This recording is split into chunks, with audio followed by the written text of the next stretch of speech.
Okay, my dear friends, today I'm solving June 24 SPMBV question paper with you.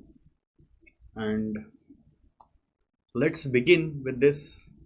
आप बोल सकते हैं पहले क्यों नहीं कराए, ये नहीं कराए, वो क्यों नहीं कराए, बट उसका मेरे पास कोई जवाब नहीं है।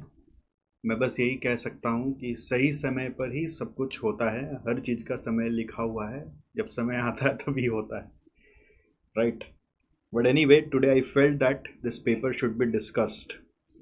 तो आइए पूरा सॉल्व करके रखा हूँ। ये जो सॉल्यूशन है ये मैं पूरा आपके साथ शेयर कर दूंगा, विच you can refer from the link given in the description, है ना। ये मेरे टेलीग्राम चैनल एस जे के उसमें भी मिलेगा आपको, एस जे इंस्टीट्यूट के टेलीग्राम चैनल में भी मिल जाएगा। और हमारा एक नोट्स ड्राइव बना हुआ है जो कि स्टूडेंट्स लोग के लिए हम लोग ऑर्गेनाइज करके रखते हैं, और वो सबके लिए फ्रीली अवेलेबल है। तो उस नोट्स ड्राइव से भी आप डाउनलोड कर सकते हैं। जैसे कि आप देखिए यहाँ पर ये नोट्स ड्राइव बहुत अच्छे से हम लोग सजा के रखे हुए आपके लिए, टाइम टू टाइम इसको अपडेट करते रहते हैं। तो आपको यहाँ से फाइनल वाला एक्सेस मिल जाएगा, तो इसमें सारा कुछ आपको मिल जाएगा, राइट। तो इस नोट्स ड्राइव का भी लिंक आपको हमारे इस वीडियो के डिस्क्रिप्शन से मिल जाएगा, राइट।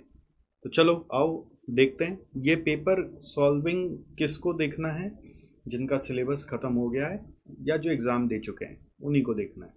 ओके, तो सबसे पहले आपको पता होना चाहिए, जैसे पेपर में नॉर्मली 30 मार्क का एमसीक्यू आता है। तो आपको दिख रहा होगा, अरे ये क्या 20 मार्क का आया, बट 20 का नहीं आया। 20 के बाद नीचे में अलग से 10 मार्क का एमसीक्यू पूछ लिया, ठीक है।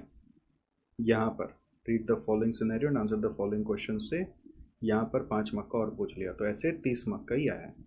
ओके, तो इसमें अब सबसे पहला सवाल क्या है, which principle technique is considered base platform for TPM. TPM is total productive maintenance, उसके लिए बेस प्लेटफॉर्म है 5S। अब हो सकता है कुछ एमसीक्यूज आपके मैट में था ही नहीं फिर भी आ गया, ऐसा हो सकता है। तो यू नीड टू आइडेंटिफाई कि कौन सा एकदम नया लगा जो आपके नॉलेज में नहीं था, आप उसको मार्क कर लेंगे। The pricing of niche product is appropriate to perceived value pricing, मतलब ऐसा प्राइसिंग जहाँ पर कस्टमर जो परसीव कर रहा है कि उसको कितना बेनिफिट मिलेगा, उसके हिसाब से वो प्राइस दे रहा है। मतलब आप निश प्रोडक्ट मतलब होता है ऐसा प्रोडक्ट जो कि कुछ डेडिकेटेड ग्रुप ऑफ कस्टमर्स के लिए बना हुआ है। मे बी सीनियर सिटीजन्स के जो हियरिंग इशू है उसको लेकर ही कोई प्रोडक्ट बना हुआ है, तो उससे उनकी ज़िंदगी में कितनी खुशहाली आ गई हियरिंग लॉस वापस आने के कारण, वो खुशहाली का जो वैल्यू है उसके हिसाब से प्राइसिंग रखो, ना कि कॉस्ट प्लस प्रॉफिट के हिसाब से प्राइसिंग रखो। Next, which of the following are not the element और पैरामीटर ऑफ NCAR मॉडल। इसमें 3 पैरामीटर होते हैं, एक कैश प्रॉफिट, दूसरा होता है वर्किंग कैपिटल, तीसरा होता है नेटवर्थ। तो उसके अलावा एक नया दिया हुआ आउटस्टैंडिंग लायबिलिटी पोजीशन, तो वो हमारा एक्सक्लूजन है। फिर balance scorecard is a set of both financial and non financial measures which talks about how you can improve your company, which discuss about company's critical success factors. Asset turnover is a measure of both productivity and profitability. Ideally, asset turnover is a measure of, जैसे अगर आप देखोगे तो वो होता है sales bye assets. तो इसमें ऑप्शंस क्या क्या दिया हुआ है, बोथ है भी, प्रोडक्टिविटी या प्रॉफिटेबिलिटी। देखो अगर प्रॉफिटेबिलिटी होता ना तो प्रॉफिटेबिलिटी रेशियोज जो होता है वो जीपी, एनपी, ईपीएस वगैरह से शुरू होता है। सिंस इस रेशियो में कोई भी तरह से जीपी, एनपी, ईपीएस यूज़ नहीं हो रहा है, इसलिए प्रॉफिटेबिलिटी रेशियो नहीं है। तो ये प्रोडक्टिविटी रेशियो ये बता रहा है आप कितना एफिशिएंटली अपने एसेट्स को यूज़ कर रहे हैं, एफिशिएंट यूज़ ऑफ एसेट्स आपको बता रहा है। तो ये आंसर इसका प्रोडक्टिविटी है। नॉर्मली लोग बोथ ए एंड बी में मार्क कर देते हैं। फिर बोल रहा market price of share is 50, EPS is 22, dividend per share is 12.5, what is P ratio. तो it is very simple, 50 divided by 22.2, 50 divided by 22.2 which will be MPS by EPS.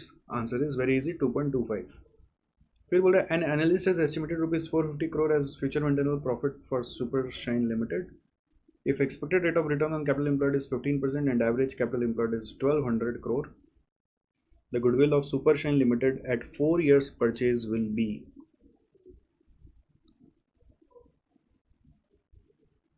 तो goodwill निकालना है 4 ईयर के हिसाब से, तो उसके लिए कैसे निकालते हैं? फ्यूचर मेंटेनेबल प्रॉफिट यहाँ पे दिया हुआ 450 माइनस करना है normal profit which is 15% into 1200 करके आ रहा है 180, दोनों को सब्ट्रैक्ट करके आ रहा है 270, तो 270 इंटू 4 ईयर्स करेंगे तो 1080 आ रहा है।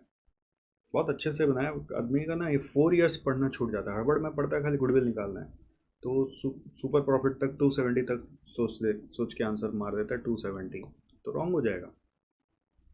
फिर क्या बोल रहा है? Company has reported PBT of 1000 crore, applicable tax rate is 30% and it has return on equity of 14%. It has, if it has other equity of 4000 crore and face value of share is ₹10, then its EPS is, देखो क्या दिया हुआ है, क्या क्या दिया हुआ है, वेरिएबल्स को लिखना शुरू करो। जैसे पीबीटी दिया हुआ है 1000, टैक्स रेट दिया हुआ है 30%, तो इससे मेरा पैट आ जाएगा। रिटर्न ऑन इक्विटी दिया हुआ है 14%, तो रिटर्न ऑन इक्विटी का फॉर्मूला क्या होता है? PAT by equity. तो अगर 14% दिया हुआ है ROE, तो इसका मतलब क्या हुआ? इससे इक्विटी आ जाएगा 700 बाई 14% करेंगे तो जो आ रहा है 5000। फिर बोल रहा है अदर इक्विटी, अदर इक्विटी मतलब होता है रिजर्व्स इन सरप्लस, वो है 4000, तो अदर इक्विटी अगर माइनस करेंगे तो बच गया equity share capital, equity share capital 1000 बच गया, और 1000 में फेस वैल्यू 10 है तो नंबर ऑफ शेयर्स हो गया 100। और आपको क्या पूछ रहा है? EPS बताओ, तो PAT by number of shares 700 by 100 करेंगे 7 रुपये आएगा, ये बगल में किया हुआ है। तो जब एग्जाम में क्वेश्चंस आते हैं ना, तो क्या करना है? तुरंत तुरंत जो जो दिया हुआ इन्फॉर्मेशन उसको ऑर्गेनाइज करके लिखना शुरू करना है, और आप देखोगे झट करके आंसर आ जाएगा।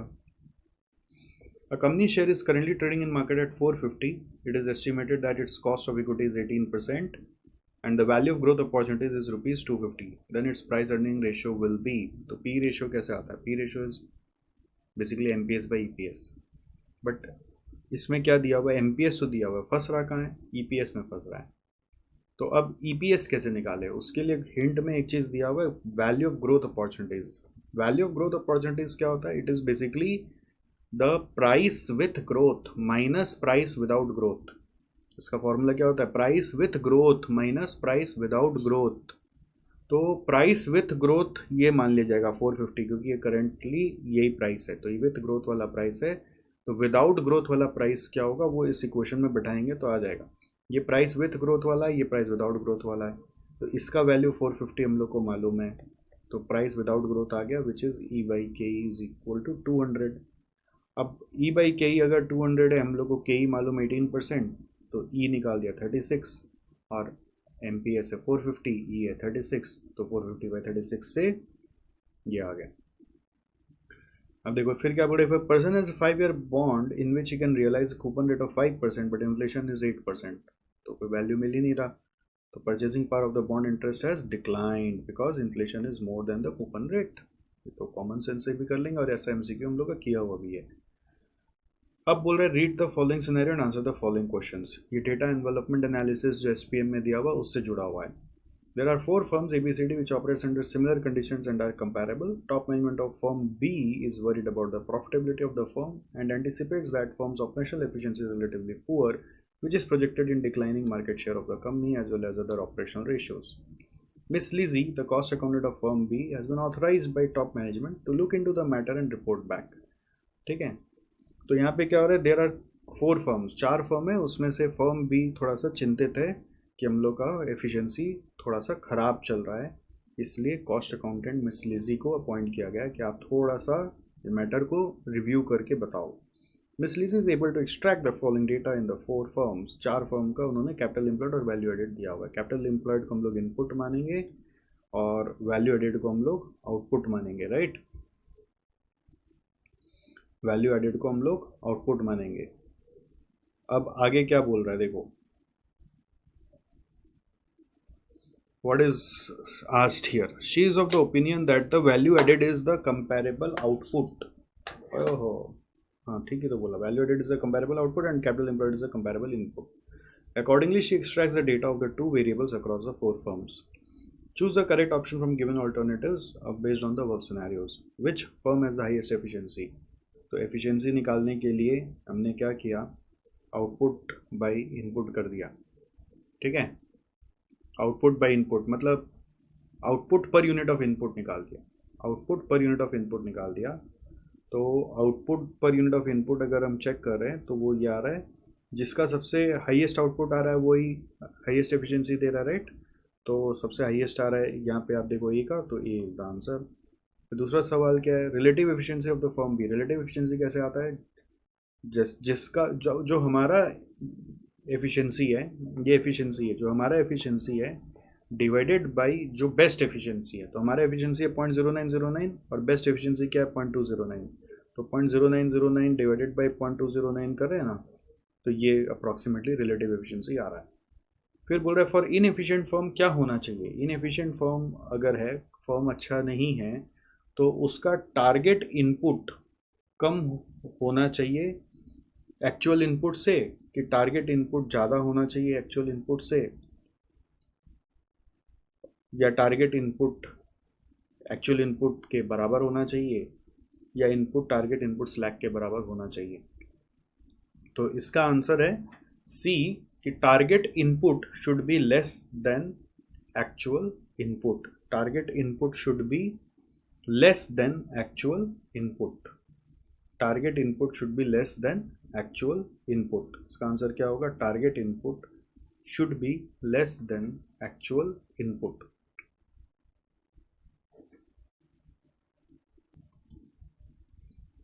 ये क्या है ना, इसको ऐसे सोचते हैं तो थोड़ा कंफ्यूजन आता है बहुत बार. इसको ऐसे सोचना है कि इनएफिशिएंट फर्म एक्चुअल इनपुट ज़्यादा यूज कर लेता है. अब आप सोच के देखो, आपको समझ में आ जाएगा कि ये पॉइंट सही है. इनएफिशिएंट फर्म एक्चुअल इनपुट ज़्यादा यूज कर लेता है, जितना टारगेटेड इनपुट उससे ज़्यादा यूज कर लिया, तो actual input is greater than target input. Correct. आगे बढ़े. फिर input slack of firm B पूछ रहा है. इनपुट स्लैक कैसे निकालते हैं. इनपुट स्लैक निकालते हैं actual input minus target input या आइडियल इनपुट. तो एक्चुअल इनपुट कैसे निकलेगा, एक्चुअल इनपुट अपने को पता है 2.2 है. और टारगेट इनपुट कैसे आएगा, टारगेट इनपुट आएगा बेस्ड ऑन दिस एफिशिएंसी. जो एफिशिएंसी अपना बेस्ट एफिशिएंसी है वो है 0.209. तो अगर बी अच्छा करता तो 0.209 एफिशिएंसी लाता. तो 0.209 एफिशिएंसी के हिसाब से अगर इतना आउटपुट ये प्रोड्यूस कर रहा है, तो उसके हिसाब से कितना इनपुट लेना चाहिए था. तो 0.2 by 0.209, 0.2 by 0.209 which is coming 0.956. और एक्चुअल इनपुट कितना है, how much is actual input, how much is actual input which is 2.2. तो माइनस करो 2.2 करके, तो ये कितना आएगा 1.243 समथिंग आ रहा है. तो आ गया ये 1.245. फिर output target for firm B. तो टारगेट आउटपुट क्या होगा, वो अगेन आपको बेस्ड ऑन एफिशिएंसी निकालना पड़ेगा. कि अगर एफिशिएंसी बेस्ट होती तो 0.209 होती, और इनपुट ले रहे हो आप 2.2, तो आउटपुट कितना देना चाहिए. तो 2.2 इंटू 0.209. तो आंसर अप्रॉक्स आप देखोगे 0.4598 आ रहा है, विच इज़ 0.46 के हिसाब से. ठीक है. तो ये आपको को ध्यान रखना पड़ता है कि एफिशिएंसी कैसे आ रही है. एफिशिएंसी आ रही है आउटपुट बाय इनपुट, तो उसके हिसाब से आपको अपना कैलकुलेशंस बैठाना पड़ेगा. और इस तरह का सेम कैलकुलेशन ऑलरेडी मैट में दिया हुआ है, अपने क्लास में भी किए हैं और आपके मैट में भी दिया हुआ है. और उसमें बस कैलकुलेशन वाइज एक दो नया एमसीक्यू जोड़ दिया है जो अंडरस्टैंडिंग से आपको हैंडल करना है. तो क्या हो रहा है एसपीएमबीवी में ना, ये इस तरह का एक क्वेश्चन प्राय आ रहा है जो 10 मार्क के लिए आ रहा है. अब ये जरूरी नहीं है हर बार डेटा एनवेलपमेंट एनालिसिस से ही आएगा. इस बार डेटा एनवेलपमेंट एनालिसिस से आया है, इसके पहले भी आया है, बट हर बार ही आएगा ऐसा कोई ज़रूरी नहीं है. अब देखो नेक्स्ट, अब ये जो सेक्शन है यहाँ लिख दिया गलती से business valuation. Actually business valuation नहीं है, ये कंबाइंड है, इसमें एसपीएमबीवी दोनों है. इसमें से आपको आउट ऑफ 7 क्वेश्चंस 5 करने होते हैं जो 14 मार्क्स ईच होते हैं। तो थ्योरी का जो है वो बहुत स्ट्रेट फॉरवर्ड और डायरेक्ट क्वेश्चन है, तो उसमें बहुत ज़्यादा मेरे साथ इनपुट लेने का कोई काम नहीं है। जैसे पहला सवाल है बैलेंस स्कोर कार्ड का 4 पर्सपेक्टिव्स, वो अपने को पता ही है, पहले फाइनेंशियल, फिर कस्टमर, फिर इंटरनल बिजनेस, फिर इनोवेशन लर्निंग एंड ग्रोथ। तो नॉर्मली इसको इसी सीक्वेंस में लिखना चाहिए। फिर उसके बारे में उसमें क्या होता है थोड़ा बहुत पॉइंट्स भी बताना है, खाली नाम नहीं लिखना है। फिर limitations of balance scorecard, उसका कुछ पॉइंट्स मैंने यहाँ लिख दिया। No clear relation with shareholder value, no single summary of all the activities that we are doing in the organization. There will be conflicting signals with the KPIs given here and it requires substantial shift in culture. तो ये सब का आप suggested answers में भी देखोगे तो theory अच्छे से एक्सप्लेन करके बता दिया, तो आप वहाँ से भी रेफर कर सकते हो या फिर आप अपने मैट से भी पढ़ सकते हो, है ना। फिर 6 सिग्मा के लिए एक सवाल पूछा गया है, 6 sigma delivers better and effective results and TQM in the light of statement differentiate between 6 sigma and TQM। तो डिफरेंस मैंने यहाँ पे थोड़ा पॉइंट्स लिख दिया, ये सब सजेस्टेड आंसर्स ही रेफर करके लिखा हूँ। तो 6 सिग्मा न्यूअर कॉन्सेप्ट है, TQM कंपैरेटिवली ओल्डर है। 6 सिग्मा बेटर रिजल्ट्स देता है देन TQM। 6 सिग्मा कॉम्प्लिकेटेड भी है, TQM फिर जस्ट एक फिलोसॉफी है, कल्चर में इम्प्लीमेंट करना है, सोच में इम्प्लीमेंट करना है। बट 6 सिग्मा थोड़ा टेक्निकल है, उसके लिए कोई टेक्निकल क्वालिफिकेशन की भी दरकार पड़ती है, जैसे green belt, black belt, yellow belt. फिर 6 सिग्मा इम्प्रूवमेंट पे ज़्यादा फोकस करता है, बट TQM जो है वो एग्जिस्टिंग क्वालिटी को मेंटेन करने पे फोकस करता है। अब आ जाओ नेक्स्ट। मैंने यहाँ पे शॉर्ट में आपको समझा दिया, रेस्ट आप अपने सजेस्टेड आंसर से पढ़ लोगे। एग्ज़ाम में ये सब थ्योरी कोई रट के जाएगा ऐसा पॉसिबल नहीं है, क्योंकि आप अपने हिसाब से जो इंस्टीट्यूट मैट में लिखा हुआ उसको नियर टू नियर मैच करने का कोशिश करोगे, उतना में ही जो मार्क्स मिलना है मिलेगा, है ना। तो उसका कोई और चारा नहीं है। और थ्योरी एकदम छोड़ के जाने से भी नहीं चलेगा, क्योंकि कोई ना कोई प्रैक्टिकल क्वेश्चन ऐसा आ जाता है जो हम कर नहीं पाते बहुत बार, तो थ्योरी का सहारा लेना पड़ता है। बहुत बच्चे जो थ्योरी को सेट असाइड करके खाली सिलेक्टिव स्टडी करके प्रैक्टिकल करके जाते हैं, उनका पास होना क्वेश्चनेबल हो जाता है। नेक्स्ट देखो, अब जैसे सारा प्रैक्टिकल के दिमाग में से जाओगे, पता चला 3A ऐसा क्वेश्चन आ गया जो आपसे बन ही नहीं रहा है, समय खराब होते चला जा रहा है। तो थ्योरी को ना निगलेक्ट करके जाने से आपका एग्ज़ाम हिलेगा ही, इस चीज़ का ध्यान रखिएगा। इंटर में भी ये चीज़ था, फाइनल में भी इस चीज़ का ध्यान रखना है। तो थ्योरी का जो भी है उसको अच्छे से पढ़ना है, पढ़ना है, पढ़ना है, उसको कोई कॉम्प्रोमाइज़ पे नहीं डालना है। नहीं समझ में आता है, टेंशन नहीं आता, 2 बार पढ़ना है, 3 बार पढ़ना है, और कोई उपाय नहीं है, ठीक है। तो ये क्वेश्चन जो है इसमें बोल रहा है डोमेस्टिक मार्केट और एक्सपोर्ट मार्केट में हम दोनों में सेल करते हैं, उसका प्राइस एंड डिमांड इक्वेशन दिया हुआ है। बेसिकली ये प्राइस इक्वेशन दिया हुआ है, प्राइस इज इक्वल टू, और Q1 Q2 बोल रहा है कि हमारा क्वांटिटी डिमांडेड है एक्सप्रेस इन 1000, और variable cost per unit of the product दिया हुआ है which is 38 minus Q, where Q is Q1 plus Q2। आपको ऑप्टिमम प्राइस और total contribution from domestic market and export market बताना है। तो इसके लिए सबसे पहला स्टेप मैंने क्या किया, आप ध्यान दीजिएगा स्क्रीन पे, मैंने TR निकाला। TR इज इक्वल टू कैसे आता है, प्राइस इंटू क्वांटिटी। तो price is 136 minus 8 Q1 into quantity is Q1। फिर उसी तरह से दूसरा मार्केट का भी TR निकाला, 228 माइनस 20 Q2 इंटू Q2 करके। फिर क्या किया, स्टेप 2 में मैंने इसका MR निकाला। MR is equal to derivative of TR with respect to quantity. तो MR निकालने के लिए इसका फर्स्ट ऑर्डर डेरिवेटिव किया, तो 136Q आया, 136Q1 का 136 आया, और 8Q स्क्वायर का 16Q1 आया। इसी तरह से यहाँ पर 228 माइनस 40Q2 आ गया, ठीक है, 228 माइनस 40Q2 आ गया। अब स्टेप 2 के बाद आ रहा है step 3। Step 3 is variable cost per unit. Step 3 is variable cost per unit. How to calculate variable cost per unit? Variable cost per unit is already given, you don't need to calculate it, ठीक है। 38 minus Q जो दिया हुआ है, बस Q के जगह Q1 और Q2 है, तो मैंने Q1 और Q2 लिख दिया, और मैंने इसमें कुछ भी डेरिवेटिव वगैरह लिया नहीं है, यहाँ पे लिख दिया था, बट ये लेने का जरूरत नहीं पड़ा, क्योंकि ये पर यूनिट पे दिया हुआ। अगर टोटल वेरिएबल कॉस्ट दिया होता तो हम उसका डेरिवेटिव जरूर लेते। तो वेरिएबल कॉस्ट पर यूनिट हम लोग का दोनों तरफ सेम रह गया। अब हम लोग को क्या करना है, ऑप्टिमम प्राइस निकालना है। तो ऑप्टिमम प्राइस वहीं पर आ सकता है जहाँ पर एम आर और एम सी इक्वल है। तो ये एम आर आया हुआ है और ये variable cost per unit M C है, तो एम आर और एम सी को इक्वेट कर दिया, एम आर एम सी को इक्वेट कर दिया, and this is what, this is our step number 4। Step 4 क्या है, M R is equal to M C कर दिया।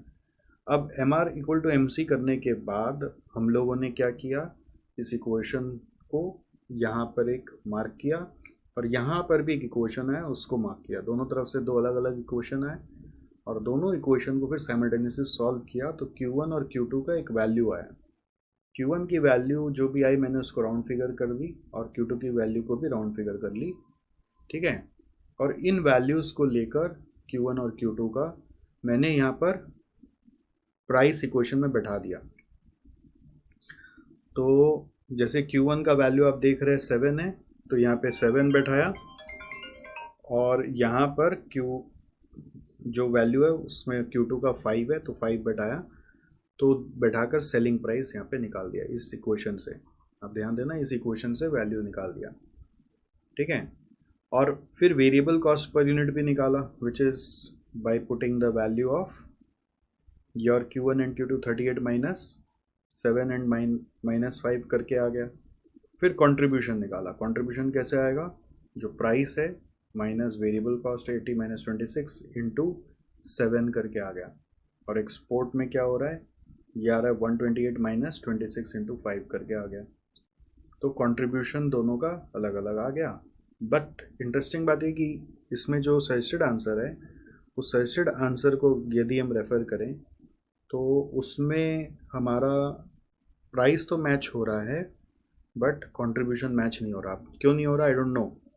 तो मैं नहीं जानता क्या हो रहा है गड़बड़, बट जितना मैंने सॉल्व किया, मैंने कई बार इसको क्रॉस चेक भी किया, मेरे हिसाब से ये अप्रोच सही है। अब हो सकता है आपके अप्रोच से आपका आंसर मैच कर रहा हो, तो मुझे इस वीडियो के कमेंट में ज़रूर बताइएगा या मुझे अलग से ज़रूर भेजिएगा, मैं भी देखता हूँ कि मैंने क्या स्किप कर दिया है।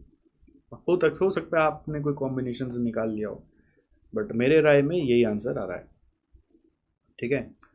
तो अब इंटरेस्टिंग चीज़ क्या है कि ये क्वेश्चन क्या आपके मैट में है, नहीं है, बट फिर भी एग्ज़ाम में आया। क्यों आया, क्योंकि ये पुराने मैट में दिया हुआ था।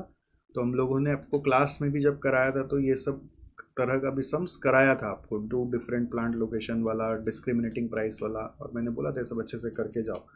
तो इसी तरीके से कोई भी तरीके का रिजेंबलिंग क्वेश्चन बना के दिया जा सकता है। ऑलराइट, नेक्स्ट आ जाओ 3B में। 3B जो क्वेश्चन है आप यहाँ पे पढ़ो, net profit margin of Roohi limited Jammu is 5.95, operating efficiency by using asset turnover ratio is 4.4, debt of the organization is 380 and equity capital is 10 lakh.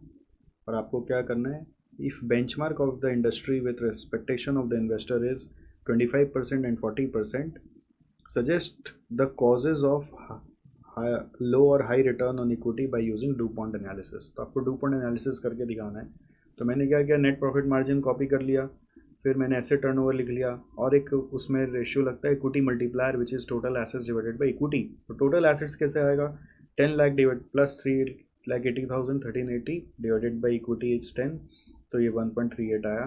फिर तीनों को मल्टीप्लाई करके हमारा रिटर्न ऑन इक्विटी आ रहा है which is equal to DuPont method and that is coming 36.13। तो compare करना है वर्सेज 25% और वर्सेज आपको कंपेयर करना है 40%। तो वर्सेज 25% में आप क्या बोलोगे कि हम लोग का अच्छा चल रहा है, बेटर चल रहा है। वर्सेज 40% में हम लोग क्या बोलेंगे, नॉट बेटर, है ना, हम लोग का परफॉर्मेंस अच्छा नहीं चल रहा। ऑलराइट, तो suggest the causes for low और हाई रिटर्न ऑन इक्विटी। तो कॉजेज में हम बोल सकते हैं कि the main cause of high return जो भी है, main cause is asset turnover ratio, high asset turnover ratio, because net profit margin तो यहाँ पे बहुत ही कम है। High asset turnover ratio, turnover से कम आ रहा है, और डेट इक्विटी रेशियो में भी बहुत ज़्यादा इम्पैक्ट नहीं है। तो मेजर रीज़न जो है वो है high asset turnover. Okay, next आ जाओ, ये आपका कॉर्पोरेट सिकनेस से आ गया NCER से, और अगेन बहुत इजी क्वेश्चन आया है। आपको अगर NCER मॉडल याद है तो आप बहुत आराम से कर लोगे। इसमें 3 पैरामीटर्स निकालते हैं, एक निकालते हैं कैश प्रॉफिट, दूसरा निकालते हैं वर्किंग कैपिटल, तीसरा निकालते हैं नेटवर्थ। तो यदि आप क्वेश्चन देखोगे तो नेटवर्थ यहाँ पे छपा हुआ ही है। और वर्किंग कैपिटल निकालना कितना ईजी होता है तुमको पता ही है। जो टोटल करंट एसेट्स है ये रहा, और टोटल करंट लाइबिलिटीज़ आपको दिख रहा है ये रहा, तो 2 आ गया। और तीसरा कैश प्रॉफिट निकालना, उसके लिए आपको depreciation return of, premium expense return of, net loss दिया हुआ है। तो कैश प्रॉफिट निकालने के लिए नेट लॉस में से या नेट प्रॉफिट्स में से नॉन कैश एक्सपेंडिचर्स और नॉन कैश इनकम को हटाना है। तो इसमें नॉन कैश आइटम्स है दोनों, इन दोनों को ऐड बैक कर दीजिए। तो इन दोनों को ऐड बैक करा तो कैश प्रॉफिट आ गया जो नेगेटिव है, NWC भी नेगेटिव है, नेटवर्थ भी नेगेटिव है। तो इसका कंडीशन था कि कोई एक नेगेटिव हो तो उसको अपने क्या बोलते हैं, एक वर्ड था ना, टेंडेंसी टू बिकम सिक। क्या था कंडीशन? वन नेगेटिव होने से टेंडेंसी टू बिकम सिक, हो सकता है कि वो सिक हो जाए। 2 फिगर नेगेटिव हो तो अपने बोलते हैं इंसिपिएंट सिकनेस, इंसिपिएंट सिक। और तीनों के तीनों नेगेटिव हो तो बोलते हैं फुल्ली सिक। तो यहाँ पे तीनों नेगेटिव है तो क्या बोलेंगे? फुल्ली सिक। बस ये कमेंट करना है। दिखने में बड़ा सारा सम है बट करने में छोटा सा कैलकुलेशन है। नेक्स्ट 5A में आ जाओ। ये एंटरप्राइज वैल्यू निकालने का क्वेश्चन है, और अगेन बहुत इजी क्वेश्चन है। एंटरप्राइज वैल्यू का सबसे इजीएस्ट क्वेश्चन है। A firm has 10,000 shares of 100 rupees each on Bombay Stock Exchange. EPS is 19, MPS is 140. All shares are outstanding. Capital structure of the firm is divided into equity and debts.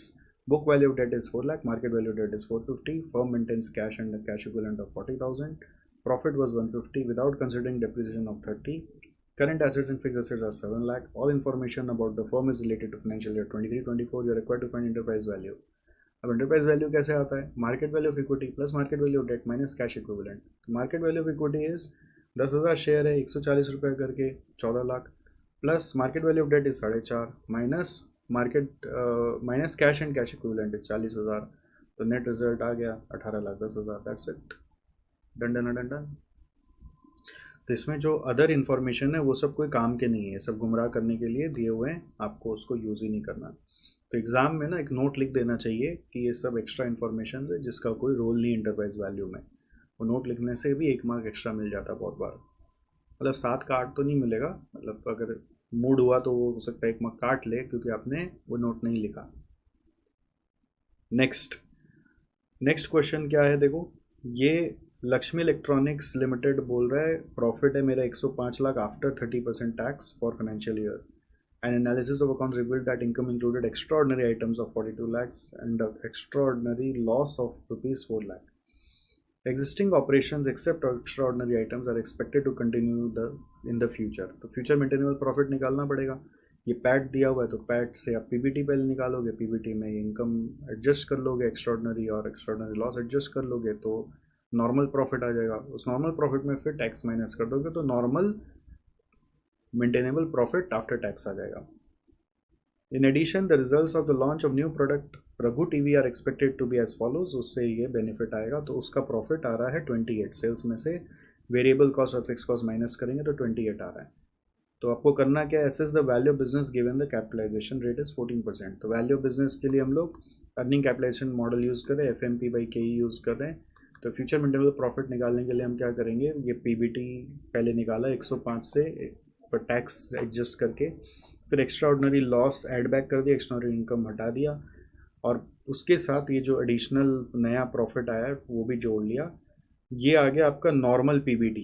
ये 112 plus 28 करके बोल सकते हो आप, normal PBT पे पहुंच गए, उसमें से टैक्स घटाया तो आ गया 98 is your future maintainable profit after tax. तो उसको डिवाइड बाई KE कर दो तो वैल्यू आ जाएगा। तो 98/14% तो 700 आ गया। दूसरा सवाल क्या है, if EPS of Lakshmi electronic is 4.7 and PE ratio is 10 तो what would be the market price of 4.7 into 10 47। हो गया। तो this was a simple calculation again. मतलब I will say question number 5 was an easy question, है ना। अगर आपका practice किया हुआ है तो क्वेश्चन नंबर 5 में कोई ट्रिक था नहीं। 6 नंबर भी एक इजी क्वेश्चन है, वो वैल्यूएशन ऑफ ह्यूमन रिसोर्स के ऊपर है। बट इसमें क्या चक्कर है पता है, सालों से ये सम का आंसर रॉन्ग ही छापे जा रहे हैं, इस बार भी रॉन्ग छाप दिए। इसको मैंने क्लास में आपको करेक्ट करके कराया है, भी आप बता देता हूँ, आप एक बार ठीक से देख लो, आपको समझ आ जाएगा कहाँ गलती किया हुआ हम लोग का। तो इसमें क्या है, 3 एज ग्रुप है, आपको उनका अर्निंग्स का प्रेजेंट वैल्यू लेकर वैल्यूएशन बताना है। तो पहले एक एज ग्रुप का पकड़ेंगे 30 to 39, उसमें 100 आदमी है। तो अभी करेंट अज्यूम कर लेंगे कि सबका एज 30 ईयर्स ही है, अज्यूम कर लेंगे सबका एज 30 ईयर्स ही है, एज 30 ईयर्स ही है। तो इसका मतलब 30 से 39 मतलब 10 साल काम करेगा इस सैलरी पे। फिर यही एज ग्रुप आने वाला नेक्स्ट 10 साल प्रमोट हो जाएगा तो 4 लाख पे काम करेगा, फिर नेक्स्ट 10 साल 5 लाख पे काम करेगा। रिटायरमेंट एज देख लेना क्वेश्चन में, कई बार 55 दे देता है, कई बार 6 कुछ और दे देता है, इसने 60 दिया हो तो आपको तीनों ब्रैकेट पे जाना पड़ेगा। तो ये आदमी 39, 49, 59 यानी 10 साल काम करेगा, 100 आदमी 3 लाख 4 लाख 5 लाख करके लेगा। तो मैंने कैसे सजाया देखो, year 1 to 10 3 lakh, year 11 to 20 4 lakh, year 21 to 30 5 lakh. 100 आदमी है, कितना अमाउंट होगा, 300 400 500।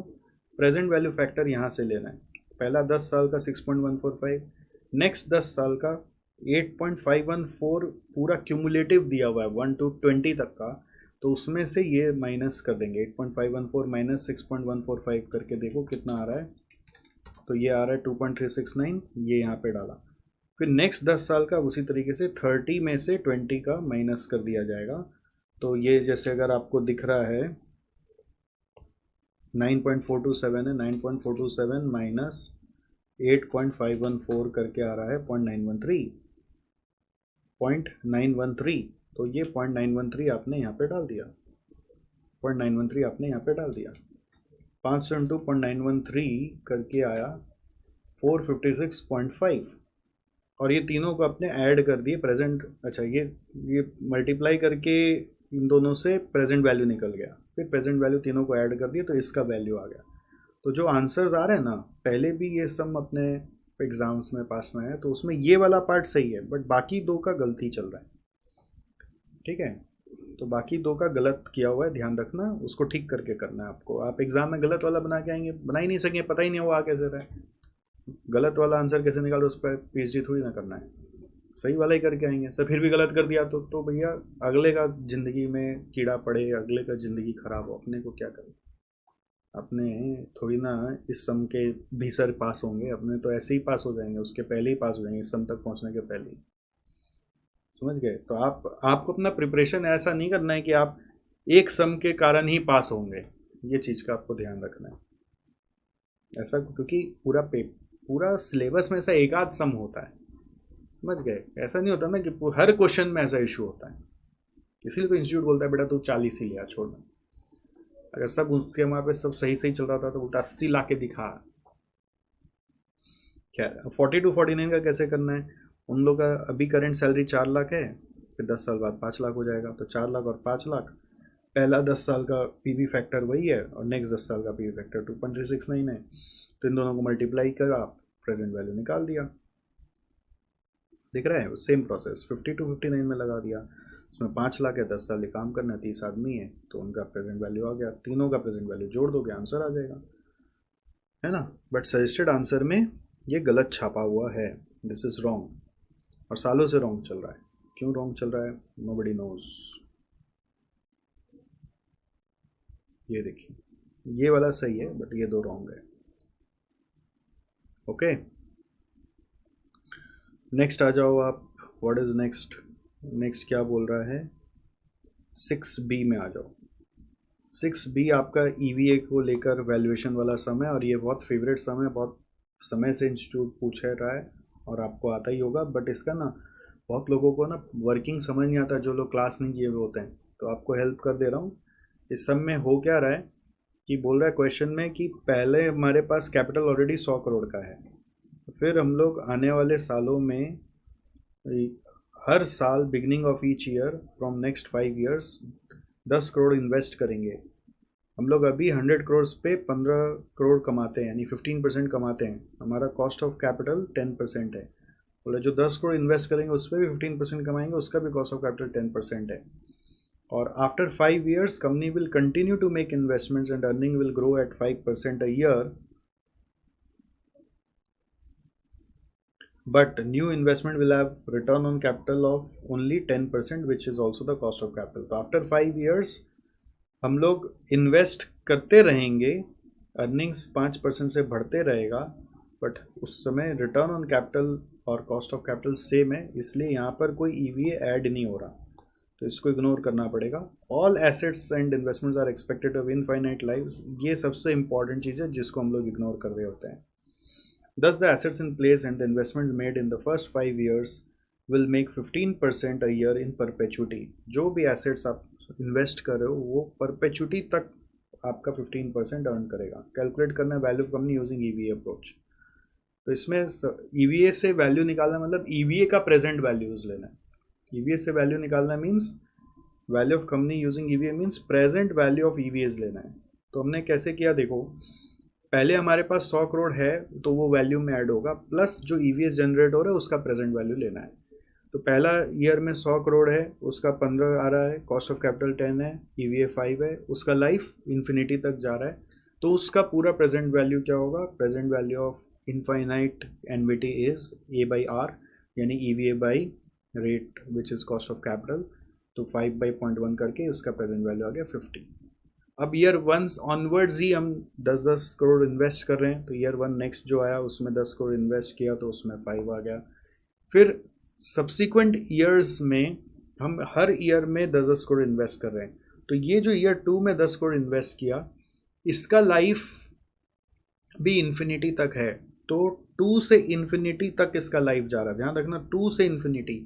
तो जब हम प्रेजेंट वैल्यू लेते हैं ना ए बाई आर करके, यानी annual amount divided by rate करके, तो लाइफ अगर 2 से इन्फिनिटी तक जा रहा है तो हम प्रेजेंट वैल्यू जो ले रहे हैं वो ईयर 1 पे ले रहे हैं. ध्यान रहेगा, year 0, year 1, year 2, year 3, year 4, year 5 और ऐसे इन्फिनिटी तक जा रहा है. समझो कि जब हम ईयर 1 से इन्फिनिटी का प्रेजेंट वैल्यू निकाल रहे हैं तो हमारा प्रेजेंट वैल्यू यहाँ पे आ रहा है, बट जब हम ईयर 2 से इन्फिनिटी का प्रेजेंट वैल्यू निकाल रहे हैं तो हमारा प्रेजेंट वैल्यू यहाँ पे आ रहा है, 1 साल पहले गिरता है. तो 2 से इन्फिनिटी का लाइफ है, तो प्रेजेंट वैल्यू जो आ रहा है वो आपका ईयर 1 पे आ रहा है, बट हम लोग जो प्रेजेंट वैल्यू निकाल रहे हैं वो तो एट ईयर 0 निकालना चाहते हैं. तो जो आंसर आया उसको फिर एक बार और डिस्काउंट कर दिया कि आप ईयर 1 से वापस ईयर 0 में आ जाइए. ऐसा अब ईयर 3 से इन्फिनिटी का जब वर्किंग कर रहे हैं तो जो आंसर आ रहा है वो ईयर 2 पे आ रहा है, तो उसको 2 बार और डिस्काउंटिंग किया. तो देखो यहाँ पर हम लोगों ने जब वर्किंग किया तो ये आया आपका ईयर 3 से इन्फिनिटी का प्रेजेंट वैल्यू, फिर 2 बार डिस्काउंटिंग किया. फिर यहाँ पे क्या हुआ, ये 0.5/0.1 करके हमारा ए बाई आर करके ईयर 4 से इन्फिनिटी का लाइफ था, तो ईयर 3 पे आ गए. ईयर 3 का फिर हम लोगों ने डिस्काउंट कर दिया, ईयर 3 का हम लोगों ने डिस्काउंट कर दिया, तो वापस ईयर 0 पे आ गया. 3 बार डिस्काउंट किया वापस. ये चीज़ पे ध्यान देना कि ये क्यों किया, क्योंकि 4 से इन्फिनिटी का प्रेजेंट वैल्यू ईयर 3 पे आता है, तो ईयर 3 से ईयर 0 पे आना है. फिर 5 वाले का 5 से इन्फिनिटी का लाइफ है, तो 4 पे वैल्यू आया, तो उसको 0 पे लाने के लिए डिवाइड बाई 4 डालना है, राइट. 1.1 डिवाइड बाई 4 और इन सबको ऐड करके प्रेजेंट वैल्यू आएगा, और फिर 100 उसमें जोड़ेंगे तो 170.86 आएगा. समझ गए?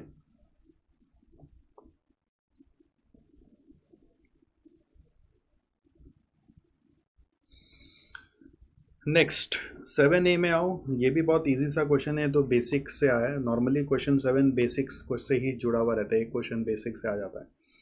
तो इसमें क्या बोल रहा है कि कंपनी का ना नॉर्मली पॉलिसी है कि 50% डेट रखता है वो अपना कैपिटल स्ट्रक्चर का, और कैपिटल स्ट्रक्चर का ब्रेकअप मालूम है उसको, और नया कंपनी एक्वायर करे टारगेट लिमिटेड, उसका ये कैपिटल स्ट्रक्चर है. तो क्वेश्चन बोल रहा है आप बताओ what will be the capital structure of the merged firm B. तो मर्ज फर्म में दोनों को जोड़ देंगे.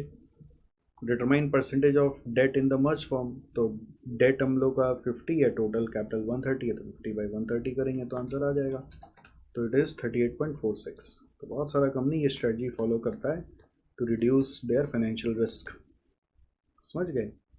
फिर बोल रहा है has the for merge firms financial risk declined. Yes, decline तो हो गया ना. पहले क्या था 50% था, और अभी क्या है, अभी 38.46% है, तो डिक्लाइन हो गया. तीसरा सवाल क्या है, अब how much additional debt can the combined firm borrow to return to a capital structure of 50% of debt. तो बोल रहा है डेट वापस 50% पे ले आते और बोरो कर लेते। पैसा चाहिए धंधा बढ़ाने के लिए, क्या करेंगे। तो ये लोग क्या कर रहे हैं यहाँ पर, मान लो डेट था 50, नया टोटल कैपिटल था 130 नया फर्म में, तो और डेट लेंगे तो 50 प्लस एक्स हो जाएगा, तो उससे टोटल कैपिटल भी बढ़ जाएगा। तो that should be equal to 0.5। इस इक्वेशन को सॉल्व किया तो एक्स का वैल्यू 30 आ रहा है, तो आपको ये वाला 30 आंसर मिल गया। तो ये नॉर्मल एफएम का बुद्धि से आ रहा है, इसमें कोई इस सब्जेक्ट का कोई बुद्धि नहीं है, बट हालांकि ये सब आपके मैथ में है, हमने अपने क्लास में किया है। मर्जर से फिर नेक्स्ट क्वेश्चन आया है, ये क्वेश्चन मर्जर का है, जिसमें आपको ध्यान होगा एकदम बिगनिंग का क्वेश्चन है कि ये कंपनी है अंजू कंसल्टेंसी, वो चाह रहा है कि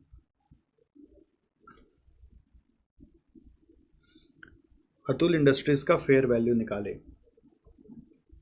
ओके, उसके लिए कंपैरेबल कंपनी एनालिसिस यूज़ करना है, और कंपैरेबल कंपनीज का प्राइस अर्निंग्स निकाल के लाए, तो हमने पी निकाल लिया और एवरेज निकाल लिया। और कंपैरेबल कंपनीज का मार्केट प्राइस और डील प्राइस भी निकाला गया कि जब वो कंपनीज को एक्वायर किया गया तो कितना डील मिला था। डील मतलब जब एक्विजिशन होता है तो सामने वाला एक ऑफर प्राइस देता है ना, कितना चल तेरा कंपनी को इतना पे एक्वायर कर लेते हैं। तो मार्केट प्राइस और डील प्राइस में नॉर्मली डील प्राइस प्रीमियम पे होता है, अगर कंपनी नॉर्मल है तो थोड़ा एक्स्ट्रा दे के ही लिया जाता है, और ख़राब अवस्था में है तो फिर डील प्राइस कम हो जाएगा। बट यहाँ पे तो दिख रहा है कि सबका डील प्राइस ज़्यादा ही है, तो उसका प्रीमियम कितना मिला सब कंपनी को, उसका देखा और उसका भी एवरेज किया। क्वेश्चन में पूछ रहा है कि आप बताओ अतुल इंडस्ट्रीज़ का डील प्राइस क्या होगा। तो अतुल इंडस्ट्रीज़ का पहले मार्केट प्राइस निकालना पड़ेगा, विच इज़ यहाँ पे EPS मालूम है 15 इंटू एवरेज पी रेशियो डाल दिया तो 240 आ गया MPS, और उस पर प्रीमियम जोड़ देंगे तो प्रीमियम एवरेज करा 24.96% है, तो 240 पर 24.96% कर लो तो 300 अप्रॉक्स आंसर आ रहा है। ठीक है, अब 8A का थोड़ा एक यूनिक क्वेश्चन आ गया, बैलेंस स्कोर कार्ड का। कोई ऐसा उम्मीद नहीं किया था कि इस तरह का क्वेश्चन आपके पहले था नहीं, कुछ ना कुछ उम्मीद से बाहर एक आध आ ही जाता है। तो अब अगर आप पूरा का पूरा प्रैक्टिकल पर डिपेंडेंट होकर चलेंगे, आप सोच रहे थे 8 में तो कोई प्रैक्टिकल आने वाला है, बट एक थ्योरी घुसा दिया, तो फिर बचने के लिए तो जो स्ट्रेट फॉरवर्ड चीज़ आने वाला था वो पढ़ के जाना पड़ेगा ना, तो सारा चीज़ पढ़ के जाना पड़ता है। तो इसमें क्या है, बोल रहा है फिटनेस सॉल्यूशन कंपनी है, उस 2020 में फाइंड आउट किया गया था by Roshan and Suman with traditional style equipment. Company commence operation in February 21 within a shopping mall so that members after working out can conveniently shop, dine, pick up their children from enrichment classes for or go to the cinema. The owners pride themselves for providing a customized tailored program by taking into account a person's medical history, present fitness level, fitness goals, fitness interests, and offer many other small amenities that might be difficult to get in a similar fitness center. They believe each individual is unique and requires specialized program plan which should be customized and tailored to his or her needs. They have a number of loyal custom members even though they offer the traditional style equipment. Roshan and Suman take care most of the routine operations along with a small permanent staff and temporary staff. They appoint you as a management consultant and took your advice and seek your advice on the balance scorecard of the company. Identify 3 critical success factors for fitness solution. Construct balance scorecard. 2 measures for each of the 4 perspectives are sufficient. तो आपको अपने guess work से ही पूरा करना पड़ेगा, इसमें कोई बहुत ज़्यादा यहाँ पे लिखा हुआ ही नहीं है। तो क्रिटिकल सक्सेस फैक्टर क्या हो सकता है, एक मैंने लिखा कस्टमर सेटिस्फैक्शन, दूसरा लिखा मॉडर्न फैसिलिटीज़ भी आप ला सकते हो, आप कोई ज़रूरी नहीं है कि आपको अपना ट्रेडिशनल इक्विपमेंट से चलाना है, कॉम्पिटिटर्स किस तरह का फैसिलिटीज़ दे रहे हैं वो देखो, और cost of running this facility क्या है वो भी देखना पड़ेगा। ठीक है, और स्कोर कार्ड क्रिएट करने के लिए हर पर्सपेक्टिव में कुछ मेजर्स देने पड़ते हैं। तो जैसे 4 पर्सपेक्टिव है, financial, customer, internal business, innovation, learning and growth. तो फाइनेंशियल में आप अपना फाइनेंस रिलेटेड लिख दो, रेवेन्यू पर client, cost per client, operating profit पर क्लाइंट, ऑपरेटिंग एक्सपेंस पर क्लाइंट, कुछ भी लिख सकते हो। तो मैंने 2 नाम लिखा हुआ है। फिर कस्टमर में आप कस्टमर सेटिस्फैक्शन रेट ले सकते हो, फिर कस्टमर के अलावा मतलब कस्टमर में और भी आता है, मतलब जैसे यहाँ पे 2 नाम लिखा हुआ है, बट आप और भी अपने मन से भी सोच के लिख सकते हो और मेरे हिसाब से फुल्ली कंसिडर्ड होगा और फुल मार्क्स मिलेगा। तो एक है customer satisfaction rate which is very normal and very common, और दूसरा हो सकता है कस्टमर,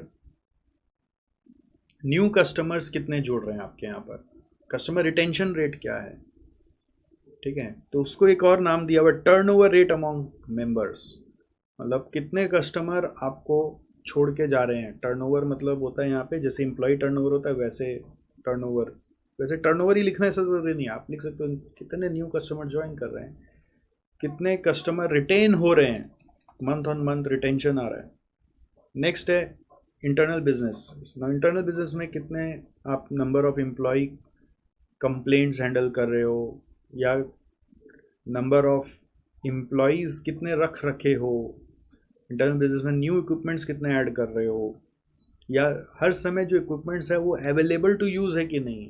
पता चलता है मेंटेनेंस हो रहा है, काम नहीं आ रहा, इक्विपमेंट रखा हुआ है बट कोई यूज़ करने आ रहा है, अवेलेबल नहीं है। इनोवेशन एंड लर्निंग में न्यू इक्विपमेंट का एडिशन इनोवेशन हो सकता है जो कि कहीं पे भी नहीं है। जैसे जिम गए अभी, वहाँ पे देखा कि जो नॉर्मल वेट लिफ्टर हैं वो वेट्स के जगह एयर से वेट लिफ्ट करा रहा है, मतलब मशीन है जिसमें एयर का एक क्या बोलते हैं स्पीड सेट किया जा सकता है और उसके हिसाब से वेट लिफ्टिंग होगा। Air is the replacement of the weight, air lifter बोलते हैं उसको। एयर में भी वेट हो सकता है, एयर इतना स्पीड में है तो आप एयर को खींच रहे हो, ऐसा समथिंग लाइक दैट। तो ये सब इनोवेशन है, न्यू इक्विपमेंट कुछ इनोवेट कर सकते हो, न्यू स्टाइल है ना, न्यू सर्विसेज कुछ आप डाल सकते हो, ट्रेनिंग ऑफ एम्प्लॉयज़ कितना कर रहे हो, जो ज़्यादा कस्टमर आ गए तो आप कैसे हैंडल करोगे। तो number of employees trained, number of hours training given, those are learning and growth, ठीक है। सर इंटरनल बिजनेस में भी आपने बोला न्यू इक्विपमेंट और इनोवेशन में भी बोला।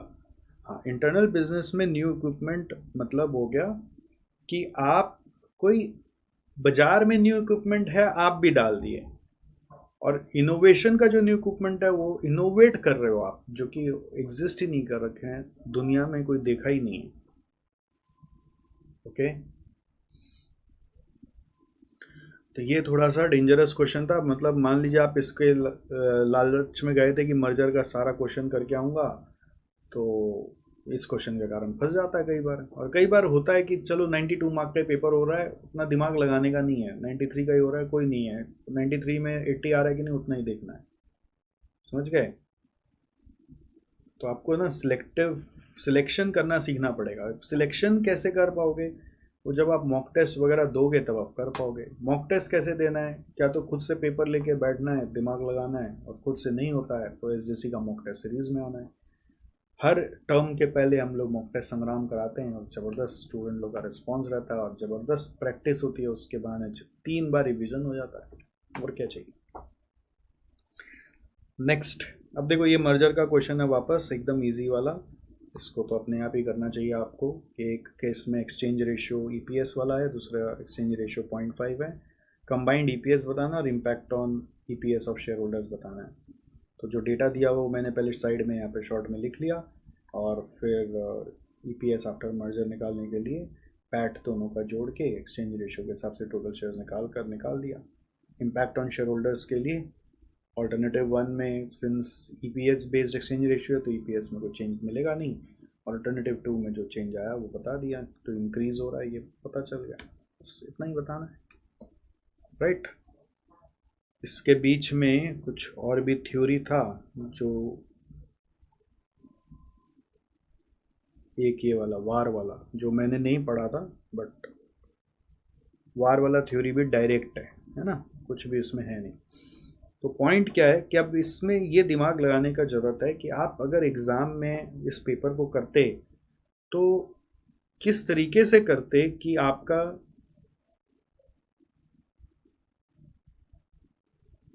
सिलेक्शन अच्छे से होता और पूरा 100 मार्क्स आप कर पाते। आपको ये बैठ के सोचना चाहिए। मैंने तो पूरा समझा दिया, एमसीक्यू तो पूरा करना ही है कंपलसरी, उसमें तो कोई सोचने का विचारने का चीज़ ही नहीं है। बट इधर में क्या सिलेक्ट करते है ना, जैसे थ्योरी अगर ए कर लेते ये क्वेश्चन नंबर 2 अच्छे से, तो मेरे को ये 3 में जो कैलकुलस वाला क्वेश्चन में थोड़ा सा असमंजसता है। मेरे को तो लगता है कि ये मैं ही श्योर शॉट नहीं हूँ कि इसका आंसर पूरा इंस्टीट्यूट से मैच नहीं हो रहा, तो मेरा भी सही होगा। मैं तो यही सोच के कर रहा हूँ। तो जो भी है 3A में फंस जाते हैं। तो 3B भले ही ईजी था वार वाला क्वेश्चन, या मान लीजिए आप थ्योरी छोड़ के जाते हैं एग्जाम्पल ले लिए, तो आप तो 2 में भी फंस जाते, 3 में भी फंस जाते। अगर आप थ्योरी छोड़ के जाते हैं तो 2 और 3 दोनों में फंस जाते आप। तो 2 3 आप करते नहीं, बाकी 4 आपको करना पड़ता। तो 4 में आपका डू पॉइंट है, चलो इजी है। 4B NCR इजी है। 5 इंटरप्राइज वैल्यू और वैल्यू बिजनेस वाला इजी है, कर लेते आप। 6 वैल्यूएशन ऑफ HR कर लेते, ये EVA वाला सम आना चाहिए। 7 भी इजी है, मर्जर भी इजी है। फिर 8 करना ही पड़ता, तो 8 का हो सकता है A छूट जाता, आप 93 मार्क का कराते। इस पेपर में ऐसे बच जाते। बट ऐसे हर पेपर में बचोगे कि नहीं, ये आपको खुद सेल्फ एनालिसिस करके देखना पड़ेगा, है ना। और इसके अगला टर्म का पेपर भी जरूर देखिएगा, तो उससे समझ आएगा कि उसमें स्ट्रेटजी आप जो लगा रहे हो उससे क्या कितना मार्क का कर पाते। अगर आप ये देख पा रहे हो कि आपकी स्ट्रेटजी से आप पिछले 4 टर्म का पेपर में 95 मार्क का कर पाए, 93 का कर पाए, कोई भी वॉट, या 93 और 7 मार्क कम कर देते, 86 का ही कर पाए, कोई बात नहीं। 86 में कितना मार्क ला पा रहे हो वो देखना जरूरी है। और ये भी देखना चाहिए कि वो स्ट्रेटजी से फिर आने वाला एक पेपर भी हम कर पा रहे कि नहीं कर पा रहे। मतलब हमेशा एक पेपर को और हाथ में लेके अपना स्ट्रेटजी को इवेल्युएट करना चाहिए। तो पता चलेगा, मान लो दिसंबर 24 का जो पेपर है उसमें आप इस स्ट्रेटजी से चलोगे तो उसमें 70 मार्क्स ही कर पाओगे, तब डूब जाओगे। देखो, एक क्वेश्चन तक का रिस्क लिया जा सकता है, मतलब 14 मार्क तक का रिस्क लिया जा सकता है। उससे नीचे अगर अटेम्प्ट हो रहा है तब तो रिस्क बढ़ जाएगा ना। तो पॉइंट ये है कि सिलेक्टिव स्टडी नहीं करना चाहिए। हर क्वेश्चन का आंसर पता होना चाहिए। कुछ का बहुत अच्छे से पता होगा, कुछ का कम अच्छे से पता होगा, वो चलेगा। और इतना करके जाने के बाद भी कुछ ना कुछ एक नया ऊट पटांग चीज आ जाएगा जो कभी आपने नहीं देखा है, और वो किस जगह पे बैठा हुआ होगा आपको पता नहीं। तो उसको कंप्लीटली अवॉइड करके अपना पेपर करना चाहिए, है ना। That is how it should be, right. I think you enjoyed learning from this, and आप इसको डाउनलोड कर लेना और दूसरों को भी वीडियो शेयर कर देना। ओके, चलो सी यू।